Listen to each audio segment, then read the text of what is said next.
Recording District, Division Plus Master B.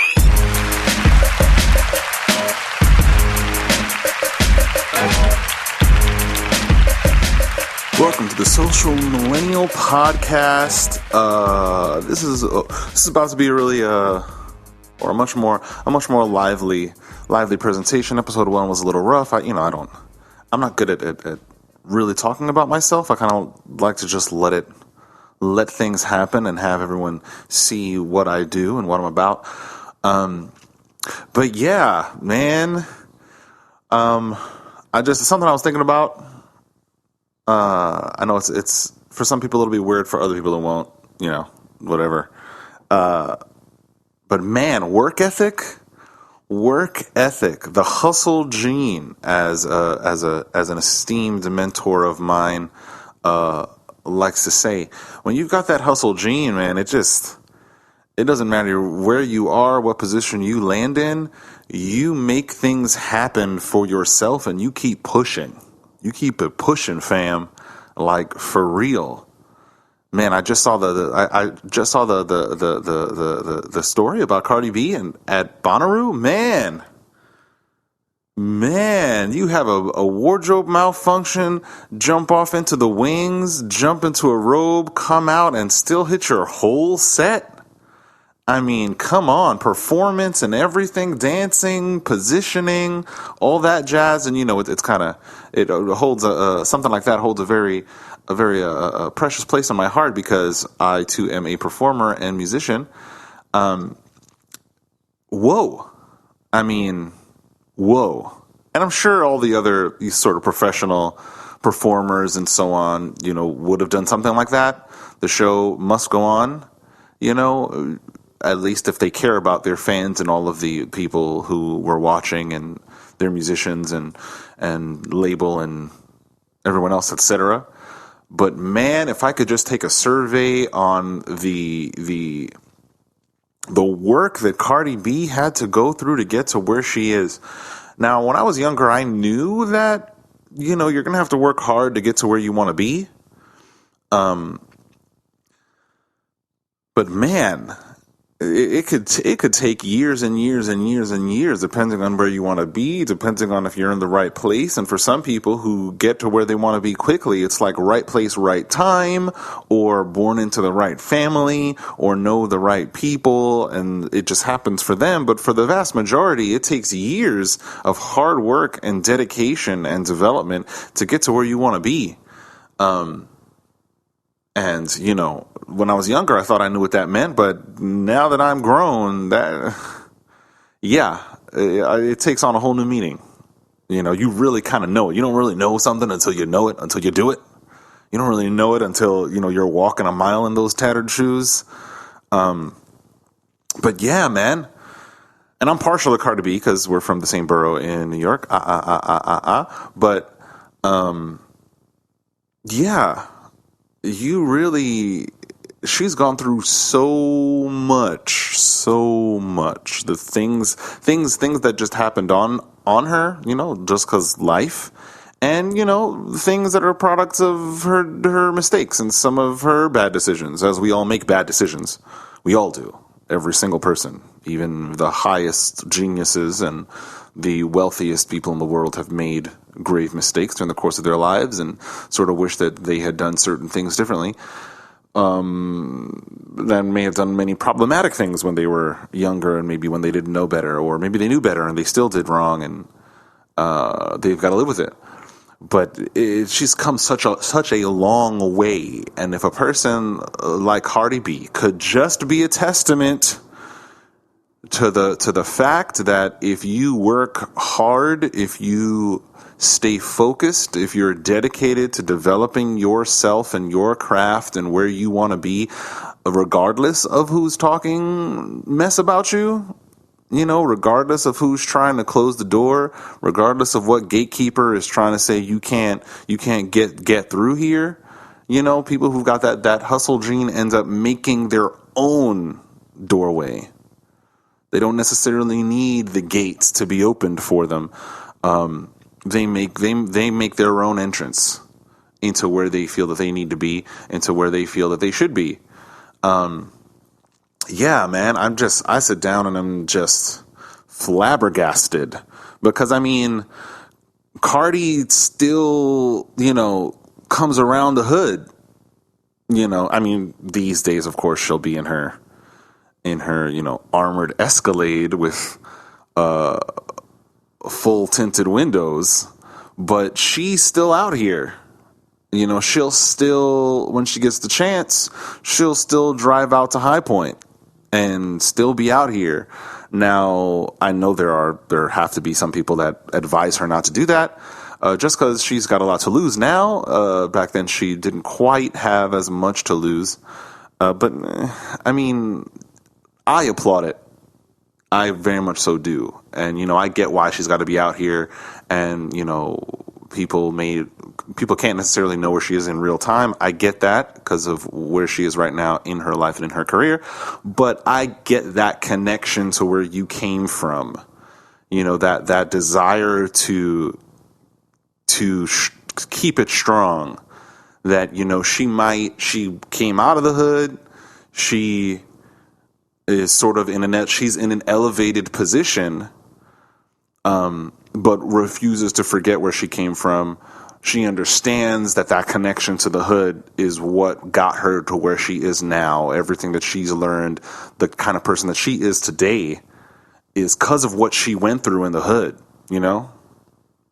forget a music degree, forget a XYZ conservatory. She came from the school of hard knocks, as a lot of us do. And yeah, I was just, I saw that story and was like, man, fire. Like, you just feel good. You're just, yes, get it, make it, do it. You want to see people like that succeed because of everything that they've gone through, and how much they value where they came from, even though it was rough for them. It was a rough going. That's fortitude, For all of Cardi's flaws, and she does have flaws, as we all do. We're not perfect people. For all of Cardi's flaws, it's still like, whoa. I'm awestruck that where she's come from and how she's continued going, and it's just fire, man. It's just fire. Sometimes you got to do extra. Sometimes you got to be extra. To get to where you need to be. Sometimes the above and beyond has to be your MO. Sometimes you've got to be known as that above and beyond person, in order to get a leg up on the other, Tom, Dick, and Harrys who are trying to get to where you need to be, or trying to get to where you want to be and where you should be, You got to be that person coming in to the gig, to the appointment 15 minutes early, fashionably early, in the words of Sherlock Holmes / Robert Downey Jr., fashionably early, and be known as that person, But yeah, so that's my thing. I might go on and on about Cardi B again. I'm hyped, and I like to rep my city. I like to rep my people. You feel me? Yeah, and yeah. I just like to rep my people. My people are my people. Anybody who knows me knows. We out here, gang. And so, I'm thinking over what the format of this podcast is going to be. I don't know. I might do some commentary and share, personal anecdote, story to sort of finish it off. I don't know. I'm just going to be experimenting. These first 4 or 5 episodes are going to be experimental, very free form, and whatever happens. But yeah, fam, buckle up for it. I certainly hope it's enjoyable. But let's see, a personal anecdote, personal story that I could leave you with.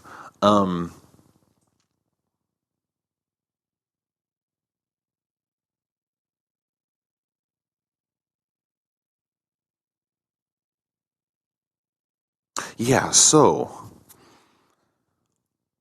my father is an auto mechanic, right? And not just any auto mechanic. This guy is remember I was saying an above and beyond kind of person? This guy is an above and beyond kind of mechanic. And he's like he's an all the way mechanic. One of those guys that he'll just listen to the sound that your car is making and kind of has an idea of what's the problem. One of those kind of dudes, one of those kind of car whisperers. But yeah, he went all the way and would really go to the racetrack, everything. There was a point where he was building a car, and he did build a car, and he did race, and he did win some accolades, which is fire. Shout out to Dad, gang gang. Yeah, and I mean, this guy used to go out and kill it and do his thing. And he would take us with him sometimes, my little brother and I, and sometimes my mom would go. Racetracks get extremely, extremely loud. I don't know if they still play that stuff on ESPN, funny cars and dragsters and so on. But yeah, it gets insanely loud. Like, you need earplugs kind of loud. But of course, all of the tough people, they're there with no earplugs. I really, looking back on that now, I feel like fam, that's like hearing loss. That's serious hearing problems. Yeah, I was a child with my little brother, and man, oh man. In the beginning, I didn't quite like it, but I started to kind of like it. And I liked the fanfare around race day. I mean, the parking lot would be filled with sort of show cars. It just looked like a scene out of Fast and the Furious. Not 2, 3, 4, or 5. Not those. Fast and the Furious 1. The real Fast and the Furious, when it was about racing. And these guys weren't pretty much superheroes, cartoons. Yeah, it was really very much so like that. You had different show cars, street cars, that were just tuned up to sound great, look great, wonderful paint job, tricked out, styled engines. There were booths, there was food, funnel cakes, all kinds of things. It was great. I ended up really loving the fanfare, and I kind of miss it. I'm kind of trying to see when I could plan a trip back to Atco, because I think Atco Raceway, because I think they closed down Englishtown. But if I could just sort of give a story bragging on my dad, this guy, he loves Volkswagens, and that's just he's a specialist with Volkswagens. He still owns a Volkswagen van to this day, and he's known as the Volkswagen mechanic, the guy. He's worked on so many different kinds of cars during the course of his life, but Volkswagen is his first love. And he built up a Volkswagen to race on the drag strip. And yeah. He called it the Bronx Hangar. Why he called it the Bronx Hangar is because this guy had the engine. I think it was a Toyota Supra. I forget the year, but he had a Supra engine hanging out of that Volkswagen. I think it was a Super Beetle. I could be wrong. I don't quite remember. But man, he had a Supra engine hanging out the back, and Bronx Hangar, because it looked like that engine was going to fall out of the back of that car. But yeah, he fabricated all kinds of ways and sort of mounts, proprietary mounts to get to even fasten it to the proper transmission and to get it secured. And man, that thing used to do its thing. And he never gave up on that car. I remember, man, him trying to figure out how to get that Supra engine in that Volkswagen and all the machining that had to go down and the cutting and the slicing and the getting it in there. The tests, I remember being at the garage that he used to visit, where a bunch of his friends used to work at, and he used to test his car right out there on West Farms sometimes and in Hunts Point, and it was great. And so, I got to really see firsthand, if you're passionate about something, if you want to get it done, just go out and do it, learn it, develop it, cultivate it, that it would grow and become something great. Because everyone's got something great inside of them. It's just, what is your great? My great is not going to be your great, and your great is not going to be somebody else's great. Yeah, man, those were the days. I mean, as a child, I'd be bored half of the time just because I'm a kid, and it was interesting to me, but not quite interesting. I was more interested in, playing tag with my little brother or playing Power Rangers or whatever, I did when I was a child. But it was still super duper interesting, still super duper fascinating. And I still learned a whole lot about sort of having that fortitude to just keep going. When you've got something, when this is where you should be and what you should be doing, it's just fire. And I feel like that's going to be a recurring theme on this podcast. I'm sure it'll switch over, but yeah, just get it done, fam. I'm just riding high on the fact that I'm here now, despite everything that I've gone through. Which, at some point you might hear about all of the things that I've gone through during the course of my life to get me to this point, and I'm just, high on that. You go through, and then when you come out the other side, you're like, I can't believe I'm in the position that I'm in now. Even for those of you, even if it's not some kind of position of crazy wealth that the world dictates you should have, or any of the other tenets that show that you've made it or something. When you've come out of something on the other side, and the place that you're at now, it's just, you look back and you're like, man, there were so many times I could have been dead, so many times that I could have just ended up in a different situation, or I could have ended up worse off, or I could have ended up deciding not to get to where I am now. And, I'm just high on that. So definitely for a few episodes, that'll probably be my MO. But yeah, man. I think I've credited my father for my love of driving, and sort of introducing me to engineering and sort of machinations and so on, and design. Because yeah, man, I used to sit down and design a lot of things and show my dad, and he's like, that could actually work. You could actually make that happen, which was pretty great. He was very encouraging in that respect. So once again, shout out to Dad, gang. And I really like going fast, and I credit that with my dad. My mom hates it when I drive. She describes my driving as a runaway train. Describes my driving that when you're in the car with me, she says, quote, it's like Marcus is riding a horse when he drives a car. And so, yeah, but I don't know. I credit that to me being a good driver and having fun when I drive and appreciating driving. And yeah, man, it started at a very, very young age. I mean, when I was a child, I loved driving games. Gran Turismo, gang, PlayStation era, PlayStation 2, Gran Turismo 1, 2, 3, 4, gang, driving simulator, greatest in the world. Let's get it. That was my game. Driving games were my game. That's what I did. You couldn't tell me nothing, you couldn't tell me nothing, no Kanye. But yeah, another really cool sort of little story before I leave you guys. My dad used to, now I know I've heard stories of people saying that their father used to drive the car with them in their lap kind of thing. My dad used to race cars with me on his lap. Like, it was not a joke.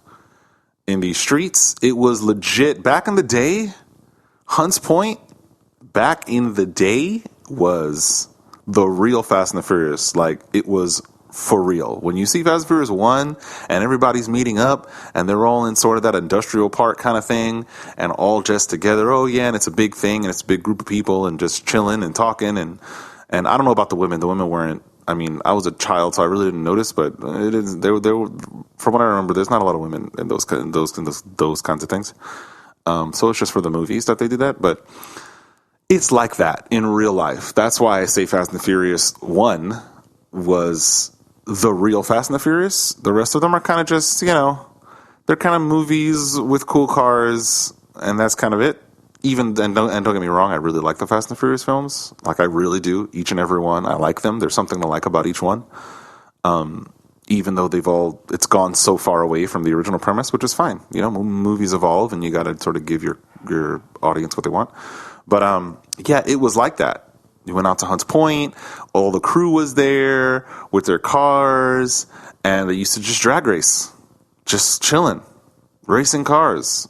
You know, they might have put something new in it over the week or over the weekend and was like, yo, let's go. I tuned it up. Let's go. I'm going to beat you now. Like things like that. My dad had a black Volkswagen back then. And yeah, there was this one time he put me on his lap and, you know, he's a stick shift kind of driver. So yeah. And I think that's what really got me onto going really fast and liking driving games and just liking the precision of it. It's pretty fire. But yeah, so little by little, sort of messing with the format of this podcast. I don't know. Hopefully you guys learn a little bit of something about me and, you know, maybe get encouraged to just go out and do your thing and keep doing your thing, because your thing is your thing and not anybody else's thing. And you do that thing in a way that no one else can do it, because no one else is you and you are no one else but yourself. Yeah? All right. See ya.